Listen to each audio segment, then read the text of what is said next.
Great. Well, welcome to this focused webinar, thinking about the COVID-19 Day of Reflection and preparations for the Day of Reflection. So we've got an excellent opportunity to discuss the ways in which the care sector, in its broadest sense, will be thinking about the COVID-19 Day of Reflection. So I've got a few slides. I'm going to start sharing them just to give you some introductions to the various speakers that we have. So let me put those up for you. So we have this session itself today is being coordinated by the Care Provider Alliance, of which I am one of the members. And it is focused on the Day of Reflection, which is March the 8th, 2026. So if I just introduce you to the speakers that we have here today. So my name is Vic Rayner. I'm the Chief Exec of an organisation called the National Care Forum, and I am a member of the Care Provider Alliance, which brings together a range of membership and trade bodies from across the care sector. So we're really delighted to be working with colleagues across the care sector to ensure that those working in care and support, drawing care on care and support, and are involved in the wider sector have an opportunity to engage with the Day of Reflection and have some support to do that. So this whole session today is focused around preparing for this day. So I'm really delighted that we have Georgina Colton and Neda Zarabi, who are from the Department of Culture, Media and Sport, and they will talk to us a little bit at the beginning about the Day of Reflection and why the government is seeing this as such an important opportunity to reflect on the COVID-19 pandemic, and what resources are available to support any activity you may be thinking of within your own organisation. I'm also delighted that we have Mike Butler here from the National Activity Providers Association, or NAPA, as many of you may know it. I'm really delighted that Mike has joined us today. NAPA have been very instrumental in supporting organisations, particularly through the role of an activity provider in engaging with reflective activities and thinking about how to make sure people who deliver care and draw on care and support, and carers, unpaid carers who are part of care communities, have an opportunity to reflect. And he's going to talk to us a little bit about the work they've been doing and resources that are available. And I'm also really pleased to welcome Jade Dewey from the Care Workers Charity. The Care Workers Charity, for anybody who was working in the care sector or involved in the care sector during the COVID pandemic, will know the Care Workers Charity played a huge role in offering both emotional and financial support to care workers. And Jade and her colleagues have continued that work, and Jade's going to give us a bit of an update into what they've been doing. And I'm going to finish off with just introducing you to some of the work that the Care Provider Alliance has done around the Day of Reflection, and encourage you to get involved, submit resources, submit ideas, so that we have a really good sense of how those who wish to reflect on the pandemic can do so. A bit of narrative behind this before we kick off with the speakers. Obviously, the pandemic itself really firmly put social care in the spotlight. It was an incredibly difficult and hugely traumatic time for many people involved in the sector. And there were some extraordinary acts of incredible sort of compassion and dedication that were demonstrated, as well as community and connectivity across the sector. It's a difficult time, and we recognise that not everybody wants to get involved in thinking again about this, but there will be people who are involved in the organisations that you're working with, or who are part of through your extended network, for whom the pandemic remains something incredibly important for them. So we hope that you'll have a chance to share the resources and materials that we're going to tell you a bit about today, and create some space for people on the 8th of March or around that time, in order that they can properly reflect on their experience for themselves. So you'll get a few ideas, a few thoughts, a few suggestions during this session. We hope you'll take those away, and we hope that they'll be valuable. So I'm going to stop sharing my screen and move over to Neda and Georgina, who are going to tell us about some of the work that the Department of Culture, Media and Sport has been engaged in. Over to you. Thank you, Vic, and morning, everyone. Thank you for having us today. So I'm Neda, and I work in the COVID commemoration team at DCMS, alongside my colleague Georgina, who's also on this call. And as Vic mentioned, we're here to talk to you today a little bit about what the Day of Reflection is and how the sector can get involved. If we could go to the next slide, please. Thank you. So the Day of Reflection is an opportunity for everyone impacted by the pandemic to come together and to commemorate the lives that we lost and to reflect on and pay tribute to the sacrifices made by so many during the pandemic, in particular the care sector, which of course played a pivotal role. The day has taken place each year in March since 2021, and in November last year, the government published its response to the UK Commission on COVID commemoration, which included a commitment to support the Day of Reflection in future years. Last year, we as DCMS coordinated the Day of Reflection for the first time, and we will be taking the same approach this year. The date for this year will be on Sunday, the 8th of March, so we're just a little over 2 weeks away. And we know that the day will look different for everyone, and we recognise that many people might still be feeling the impacts of the pandemic, and for some it might still be too soon to look back. But we do know that for those who do get involved, the day means a great deal, and we want to ensure that everyone who wants to get involved is able to in any way that works for them, whether this is in person, online, or both. If we could go to the next slide, please. So in terms of last year's Day of Reflection, we saw hundreds of events and places of reflection across the UK added to our interactive national events map, which is on the Day of Reflection website. The events and activities surrounding the day were prominently featured in national media, and you can see some of the examples of the headlines that we saw at the bottom of the slide. There's a variety of different events, activities and places of reflection that we saw. For some, the day meant going to or hosting an event or activity, whether this was commemorative or reflective. And these events can be big or small, online or in person, and open to the general public or private events. And just some of the examples that we had of last year, and some examples that we're seeing this year, we'll talk through in a second. This ranged from holding a minute's silence to organising gatherings, speeches, choirs, wreath laying or ribbon tying ceremonies, to having memory or thank you walls and promoting the day through digital channels, which we'll come on to in a bit. We've also seen that instead of events, others might like to go to places of reflection, whether this is at local parks, memorial sites, green spaces, or anywhere where people might have found solace during the pandemic. So to demonstrate how much the day really matters, on our website, you can also see some video testimonies that we have recorded from bereaved family groups that we work closely with, which are incredibly moving, and they are linked in the slides for anyone who wishes to watch these in their own time. And if we could go to the next slide, please.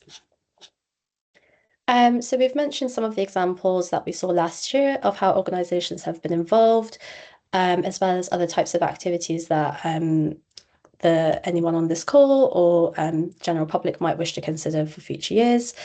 On this particular slide, we've shared some examples specifically of how care organisations were involved last year, and this ranged from showing their support on social media to posting blogs and adapting existing care support programmes or existing signposting of these programmes, for example, for grief cafes, to also promote their use for the Day of Reflection.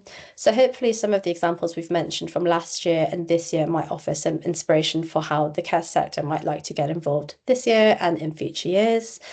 Next slide, please, Georgina. Thank you. So as you'll see, there's a variety of ways in which organisations, community groups or organisations can get involved on or around the day. And while there's only just 2 weeks left to go for this year's Day of Reflection, there's still plenty of time to get involved. So we do have a website that has an interactive national events map to show how organisations are marking the day, no matter how big or small, and there's a form which you can submit to get your events, activities or places of reflection onto the map. These, as I mentioned earlier, can be public events or private events that aren't open to the public, taking place either on the day itself or in the surrounding days. We also have published a toolkit on our website, which has some ideas that we've already covered on this call for how to get involved in the day, should you wish to. We've also included some social media assets to help you show your support for the Day of Reflection using digital channels. And if we can go to the next slide, please. So again, this slide just covers some of the ways in which we've just discussed that the care sector has been involved in the past and may wish to consider getting involved in again this year. You'll see some examples of social media posts from the care sector last year on this slide as well. And this brings us on to how we can use digital channels to get more involved. If we can go to the next slide, thank you. So there's a number of ways in which the care sector can do this, and that can range from issuing public statements of support for the day, using digital channels, to using social media to share information about the day with your networks and promote any events, activities, or places of reflection at which you are organising or attending events. And this brings us on to the end. We'd like to thank you for your time and invite you to think about how your organisations might like to join in on the Day of Reflection this year. We invite you to consider organising or attending any events if that would work for your organisations, as well as adding any events or activities to our events map online. And we've linked our website on this slide. Should you also have any questions, we can take them on this call or after this call, and we've included our email address on this slide, which is covid.commemoration@dcms.gov.uk. Thank you very much. I'm happy to sort of open up to any questions now or at the end of the session. Yeah, no, thank you, Neda. That's very useful. And I think having looked through the toolkit, there's a lot of great ideas and support. I think you mentioned a number of things in there that care providers were already engaged in, and I think that's a really important steer. So there's lots of things that people do, perhaps to support unpaid carers who are connected to people drawing on care and support, or perhaps if they're faith-based organisations, they may have services or other engagements based around that. So I think that idea of making sure where appropriate that they are highlighting the Day of Reflection within those will enable people perhaps who don't want to have a whole event around it to still acknowledge it and still sort of frame it in an important way. Do you have a sense of any of the other events that you are aware of that are going on, which might be particularly helpful for care providers to look towards? So are local councils, for example, organising things that you're aware of on the map that care providers might be able to direct people to? Yes, I don't know if Georgina, I think probably have a much more comprehensive overview of the events we've been seeing so far. Yeah, I'm happy to come in on this. So yeah, we've seen lots of local councils throughout the country getting involved with a variety of different events. Some are doing sort of flag raising. One has a book of remembrance that people could go and sign, and others are sort of involving mayors, things like that. Most of them will be on our interactive map. So I think if care organisations are looking to sort of signpost to something near to them, they could maybe take a look at the map or share the map on their social media, because there's also sort of places for reflection on there. So Forestry England have kindly added all of their locations that will be open on the Sunday in case someone would like to go to a nearby sort of park or something like that and just kind of like take a moment themselves to reflect. Fantastic. I think that idea, because care is an absolutely central part of communities. So not just people thinking about things they might organise independently, but thinking if there is a book of remembrance, then they could be encouraging people to go and add to that. And often those things are not just happening on the day, are they? They will be potentially open for a week or around that. So really encourage people to go and look at that map, and if they're doing things, to utilise the the sort of logos and the assets that are part of the toolkit that you and your colleagues have created. Thank you both. That's very helpful. Really good to kind of get that national overview and a sense of what's happening in the wider world. So then if we come down a little bit to think about what can care organisations who want to do something for themselves do, and how can they do that in a sort of sensitive and appropriate way. So I'm going to hand over to you, Mike, if I may, to tell us a little bit about the work that NAPA has been doing in this space. So over to you, Mike. Hi, Vic. Thank you for that.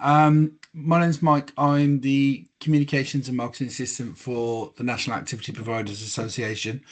For the National Day of Reflection 2024, NAPA partnered with Mary Curie to develop a reflective toolkit for the care sector, marking the impact of COVID-19 pandemic.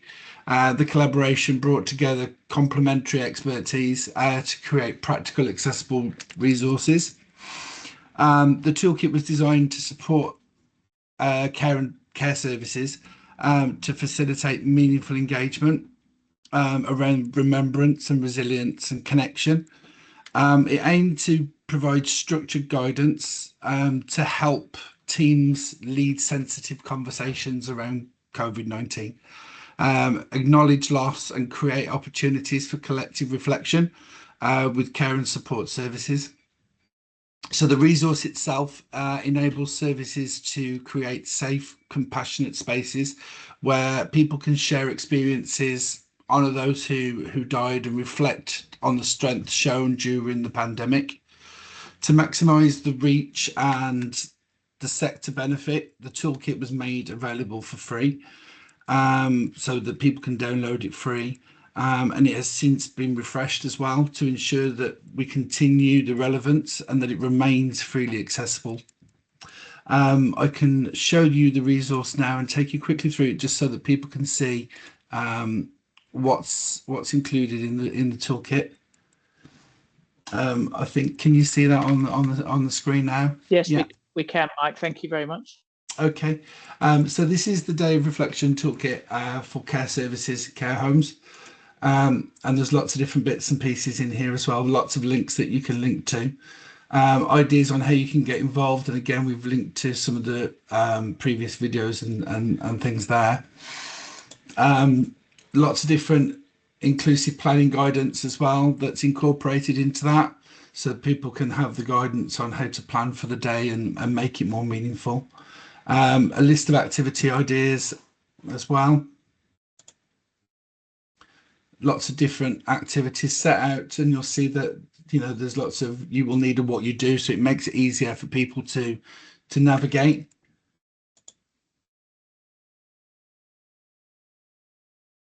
So we've got candle lighting ceremonies, story sharing circles, arts and crafts, reflection.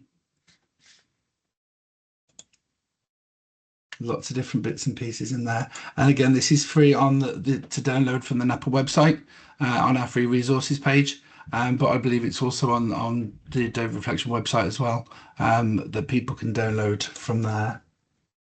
But there's lots of good things in here.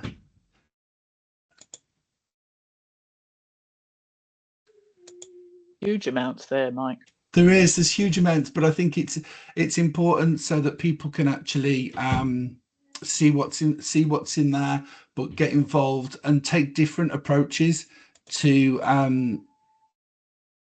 actually marking the day and remembering the day. And I think that's important, so that, you know, we look at activities that don't always suit everybody. So one activity might suit one person but not another, so again there's other things in there that people can draw on as well if they need to. And I think what you at NAPA do so brilliantly is that inclusivity, isn't it? And I think that's probably something that's probably less easy to capture in the sort of national picture of what's going on, but that idea that some of those activities that you showcased there you could do with one person on their own in their room, you know, lighting a candle on water, for example. That's a beautiful thing to do. It's a great a very personal thing for somebody to do, and they can do it in the, you know, in the even if they're not able to come into a communal space or get out to the flag raising or a book of remembrance, they can do some of that. Yeah, absolutely. And there's things in there where, sorry, Vic. No, just one-to-one. That's all I mean. Yeah, so there's lots of things in there that you could do on a one-to-one basis, but also, you know, you can adapt them for group activities if you wanted to. But again, we went through the individual basis of activity because we thought that, you know, reflecting on COVID-19 is something personal to each one of us, and I think that's the take that we took when we was looking at the design. That's really great, and great to pinpoint where people can get hold of that and that it's available free to everybody. So thank you very much for sharing that. No problem at all. Helpful. So if we go from thinking about that, which is about how to support people drawing on care and support, then we've also got another huge constituency, which is the care workers themselves. So Jade, I wonder if you would be happy to tell us a little bit about the work that the Care Workers Charity has been involved in and is continuing to do around support for staff. Yeah, so I'll share my screen so you can see. Hopefully you can see that okay. Yes, we can, thank you. So I'm Jade from the marketing department at the Care Workers Charity, and basically to briefly outline how the Care Workers Charity work is we support care workers now, and mainly we did a lot of work throughout COVID-19 pandemic, and I'm going to show you how like the support kind of continues today. So the Care Workers Charity was formed in 2009, and we had a clear vision that we wanted to recognise skilled professionals who are valued, supported and respected and resourced in a strong position themselves so that they can deliver exceptional care. So the main three core pillars that we focus on are providing crisis grants, mental health support and advocacy for the care workers themselves.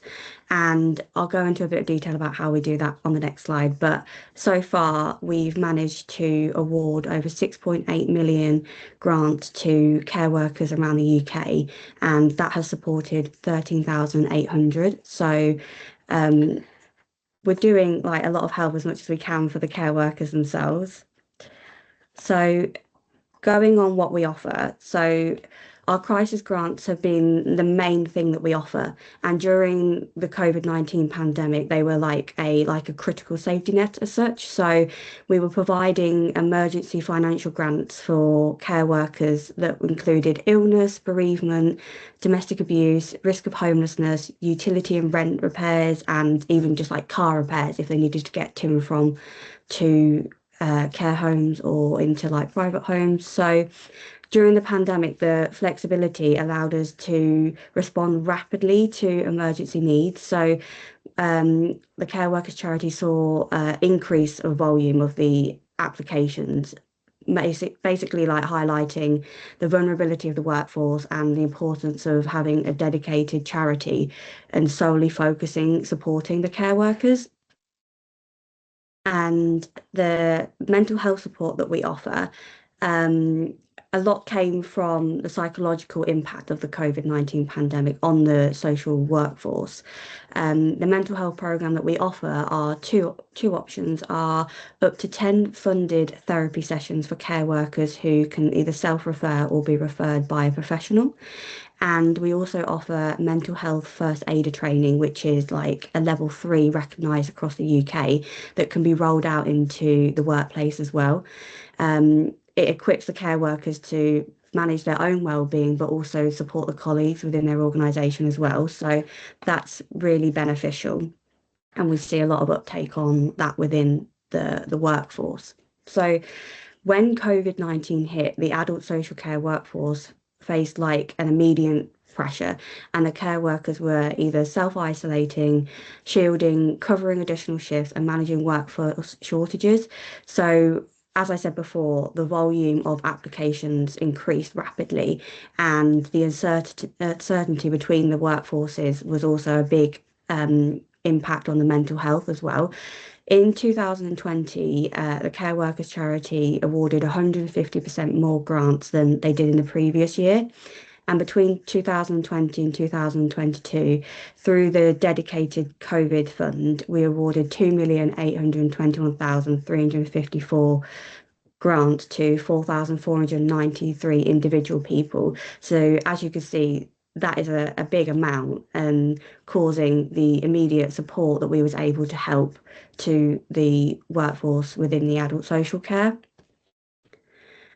So the types of grants that we awarded during the COVID pandemic were things like people who were isolating for 1 week or 2 weeks with a shielding support, and childcare costs due to them obviously being off from school, but the care worker still needed to go into work. So we helped with costs for that, funeral costs, and again, emergency repairs. So with the cars and utility bills and stuff, there was an increase of people asking for that. But the most asked for grant was the 2-week isolation, which we awarded over £1 million just to that category alone of people that needed the funds to help them self-isolate for the 2-week period, but they wasn't able to go to work because of like the COVID and contamination. So being able to award that amount of money allowed us to help care workers during the pandemic, and care workers were doing the right thing by isolating to protect others, but often without sufficient financial protection. So that was where we was able to step in and help with financial aid as much as we could to relieve the pressure.